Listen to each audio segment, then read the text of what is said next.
Hi everyone. On time in time అనే words మనల్ని జనరల్గా కన్ఫ్యూజన్ గురి చేస్తుంటాయి. ఆన్ టైము ఇన్ టైం ఎప్పుడు ఉపయోగించాలో ఈ వీడియోలో చూద్దాం. ఆన్ టైం అంటే అర్థం ఏమిటి? Exact time, scheduled time, fixed time అంటే ఖచ్చిత సమయం, ఒక నిర్ణీత సమయానికి ఆన్ టైం ఉపయోగిస్తాం. ఇన్ టైము అంటే రైట్ టైం అని అర్థము, అంటే సకాలము, before it was too late, ఆలస్యము జరగకముందే, ఆలస్యం కాకముందే అనే అర్థంలో ఇన్ టైం ఉపయోగిస్తాం. జనరల్గా ఆన్ టైము ట్రైన్స్, బస్సెస్,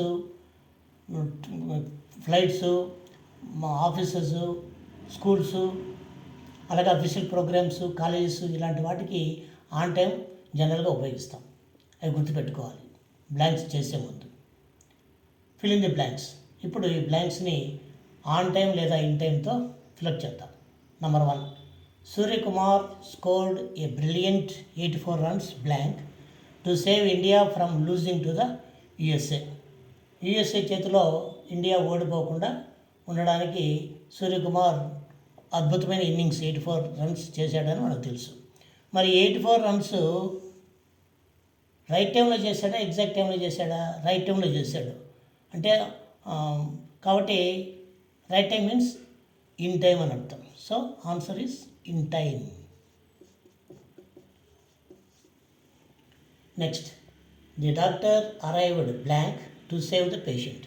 పేషెంట్ను కాపాడడానికి డాక్టరు ఎగ్జాక్ట్ టైంలో వచ్చాడా లేక రైట్ టైంలో వచ్చాడా? రైట్ టైంలో వచ్చాడు, అంటే in time.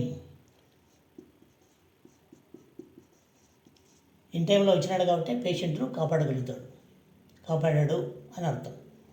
In Japan trains are famous for running blank. మనకు తెలుసు జపాన్లో ట్రైన్స్ అన్నీ ఆన్ టైంకి నడుస్తూ ఉంటాయని మనం అందరం చెప్తూ ఉంటాం. సో ఇవి ఎగ్జాక్ట్ టైంకి వాటికి ఒక షెడ్యూల్ ఉంటుంది, ఆ షెడ్యూల్ ప్రకారం నడుస్తాయి, టైం టేబుల్ ఉంటుంది. అందువల్ల ఈ ట్రైన్స్, ఇప్పుడే చెప్పాను, ట్రైన్స్ ఇలాంటి పదాలు వచ్చినప్పుడు మనము ఆన్ టైం ఉపయోగిస్తాం. పర్టికులర్గా జపాన్లో మరీ ట్రైన్స్ అన్నీ కూడా ఆన్ టైంకి నడుస్తాయి కాబట్టి ఆన్ టైం, ఎగ్జాక్ట్ టైంకి నడుస్తాయి. Next, I finished my project blank before the dead line. Dead line అంటే లాస్ట్ డేట్ అని అర్థం, last date are last day. So నేను డెడ్ లైన్కి ముందే నా ప్రాజెక్ట్ వర్క్ను పూర్తి చేశాను. సో రైట్ టైంలో పూర్తి చేశానా, ఎగ్జాక్ట్ టైంలో పూర్తి చేశానా? రైట్ టైంలో పూర్తి చేశాను. ఇక్కడ డెడ్ లైన్ అంటే ఎగ్జాక్ట్ టైం అర్థం. ఎగ్జాక్ట్ టైం కంటే ముందే అంటే అప్పుడు ఖచ్చితంగా రైట్ టైం అని అర్థం వస్తుంది. కాబట్టి ఇన్ టైం రాయాలి. So in time. Next, the flight landed blank at Tirupati airport. Tirupati ఎయిర్పోర్ట్లో ఫ్లైట్ దిగింది. రైట్ టైంలో దిగిందా, ఎగ్జాక్ట్ టైంలో దిగిందా? ఎగ్జాక్ట్ టైంలో దిగింది. ఫ్లైట్ అనే పదం ఉంది కాబట్టి ఇలాంటివన్నీ ఫిక్స్డ్ టైం ఫాలో అవుతాయి, ఒక షెడ్యూల్ ఫాలో అవుతాయి. కాబట్టి ఎగ్జాక్ట్ టైం కాబట్టి on time. Next, the meeting ended blank as planned. As planned అంటే అనుకున్నట్టుగానే మీటింగ్ పూర్తయింది, అయిపోయింది. రైట్ టైంలో పూర్తయిందా లేక ఎగ్జాక్ట్ టైంలో పూర్తయిందా? సో మీటింగ్ ఇలాంటివన్నీ ఒక ఫిక్స్డ్ టైం ఉంటుంది కాబట్టి ఆ టైం ప్రకారం అనుకున్న టైంకే పూర్తయింది అన్నాడు కాబట్టి exact time, that means on time.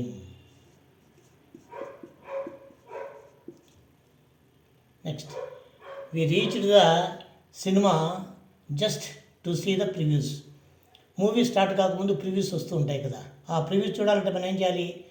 Cinema హాల్కి రైట్ టైంలో వెళ్ళాలన్నా ఎగ్జాక్ట్ టైంలో వెళ్ళాలన్నా ముందే వెళ్ళాలి కాబట్టి ఇన్ టైం. సో రైట్ టైంలో వెళ్ళాలి కాబట్టి in time. Next, submit your tax returns blank or you will face a penalty. ఈ ట్యాక్స్ రిటర్న్స్ ఇట్లాంటి వాటికి అంత ఫిక్స్డ్ టైం ఉంటుంది. ఆ టైం లోపల మనము ఖచ్చితంగా వాటిని ఫైల్ చేయాలి, లేకపోతే పెనాల్టీ పడుతుంది కదా, మనకు తెలిసిన విషయమే. కాబట్టి ఇక్కడ ట్యాక్స్ రిటర్న్స్కి ఒక ఎగ్జాక్ట్ టైం ఉంటుంది, ఒక ఫిక్స్డ్ టైం ఉంటుంది కాబట్టి ఆన్ టైంలో సబ్మిట్ చేయాలి, లేకపోతే పెనాల్టీ పడుతుందని దీని అర్థం. Despite the heavy traffic, the delivery driver arrived blank with our pizza. Pizza తీసుకొని డెలివరీ డ్రైవరు వచ్చాడు. వర్షం పడుతున్నా కూడా, హెవీ ట్రాఫిక్ ఉన్నా కూడా. కాబట్టి హెవీ ట్రాఫిక్ ఉన్నా కూడా డెలివరీ బాయ్ ఎగ్జాక్ట్ టైంకి వచ్చాడా, రైట్ టైంకి వచ్చాడా? ఎగ్జాక్ట్ టైంకి వచ్చాడు, ఆన్ టైం. అంటే మనం ట్రాఫిక్ ఎక్కువ ఉంది కాబట్టి ఈరోజు పిజ్జా బాయ్ లేట్గా రావచ్చు అనుకుంటాం, కానీ ఆ పిజ్జా డెలివరీ డ్రైవర్ అతను ఎగ్జాక్ట్ టైంకి వచ్చాడు. It means on time. Next, the fire department arrived blank to save the house from burning down. ఆ హౌస్ పూర్తిగా కాలకముందే కాపాడడానికి హౌస్ని ఫైర్ డిపార్ట్మెంట్ వాళ్ళు వచ్చారు. ఎగ్జాక్ట్ టైంలో వచ్చారా, ఇన్ టైంలో వచ్చారా? సో రైట్ టైంలో వచ్చారు. That means in time. In టైంలో వస్తేనే వాళ్ళు కాపాడగలుగుతారు, కాబట్టి in time. They repaired the machine blank and avoided a big loss. వాళ్ళు మిషన్ని రిపేర్ చేశారు, పెద్ద నష్టాన్ని తప్పించారు అని అర్థం. కాబట్టి మిషన్ని రిపేర్ చేయడం అనేది రైట్ టైమా, ఎగ్జాక్ట్ టైమా? Right time, in time. In టైంలో వాళ్ళు మిషన్ని రిపేర్ చేశారు కాబట్టి పెద్ద నష్టాన్ని నివారించారు అని అర్థం. Next, submit your report. Submit your report on టైమా, ఇన్ టైమా? సబ్మిట్ యువర్ రిపోర్ట్ రైట్ టైంలో మనము రిపోర్ట్ చేయాలి అని అనుకుంటాం, కానీ ఎగ్జాక్ట్ టైం ఉంటుంది. రిపోర్ట్ టైంకి ఒక fixed time schedule, time table ఉంటుంది. ఒక నిర్ణీత సమయం పెట్టి ఉంటారు రిపోర్ట్ సబ్మిట్ చేసేదానికి. ఉదాహరణకు ఫిబ్రవరి 20 అని అనుకోండి, కరెక్ట్గా 20 తేదీ కల్లా సబ్మిట్ చేయాలి రిపోర్ట్ని. అలాంటప్పుడు exact time means on time.